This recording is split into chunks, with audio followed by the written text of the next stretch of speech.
بسم اللہ الرحمن الرحیم۔ محترم ناظرین، السلام علیکم ورحمۃ اللہ وبرکاتہ۔ مادیت کے اس دور میں جہاں انسان نے بہت زیادہ ترقی کر لی ہے، وہیں اگر ہم اپنے ارد گرد دیکھیں تو بہت سارے لوگ ہمیں پریشان نظر آتے ہیں۔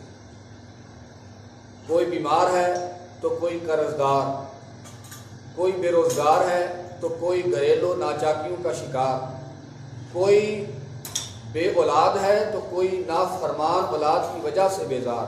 الغرض کوئی نہ کوئی کسی نہ کسی پریشانی اور مصیبت کا شکار ہمیں نظر آتا ہے۔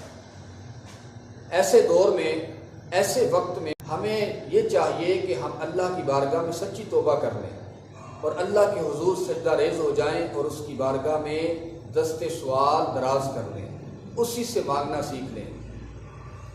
جن پریشانیوں کا ہمیں سامنا ہے ان میں سب سے بڑی پریشانی یہ ہے کہ لوگ جو ہیں وہ اپنی اولاد کی حوالے سے بڑے پریشان نظر آتے ہیں، اپنی جوان اولاد کے رشتوں کے حوالے سے بڑے پریشان ہیں۔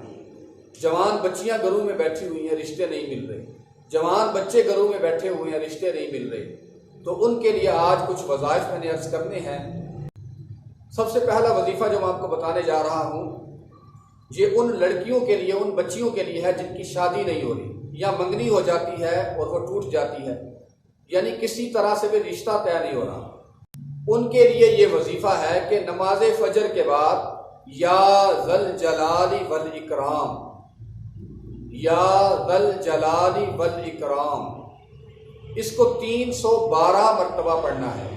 312 مرتبہ پڑھ کے اپنے لیے نیک رشتے کی دعا کرنی ہے، انشاءاللہ نیک اور صالح رشتہ مل جائے گا۔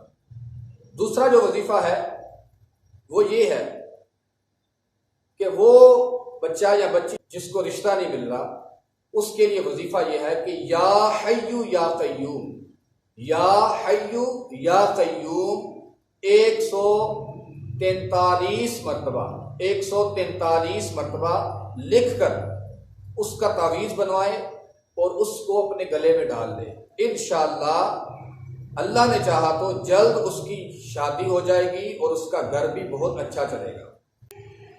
تیسرا وظیفہ جو آپ کو بتانے جا رہا ہوں وہ ان بچے اور بچیوں کے لیے ہے جن کے رشتے نہیں ہو رہے یا رشتوں میں بندش ہے، رشتہ دیکھنے والے آتے ہیں اور پسند نہیں کرتے اور ایسے ہی چلے جاتے ہیں۔ ان کے لیے یہ بہت اچھا عمل ہے کہ وہ فجر کی نماز کے بعد باوضو ہو کر بسم اللہ الرحمن الرحیم کے ساتھ، یعنی بسم اللہ الرحمن الرحیم کو ملا کے سورہ والتین پڑھیں، یعنی اس طرح بسم اللہ الرحمن الرحیم والتین والزیتون، اس طرح پوری سورت پڑھیں، ہر بار بسم اللہ ملا کر۔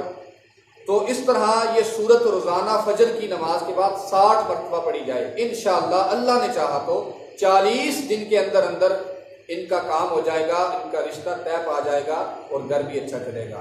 دعا ہے کہ اللہ تعالی ہمارے تمام مسائل حل فرمائے، آسانیاں پیدا فرمائے، اور جو بچے گھروں میں، بچیاں گھروں میں رشتوں کے انتظار میں بیٹھے ہیں، اللہ ان کے لیے نیک اسباب پیدا فرمائے۔ وآخر دعوانا ان الحمد للہ رب العالمین۔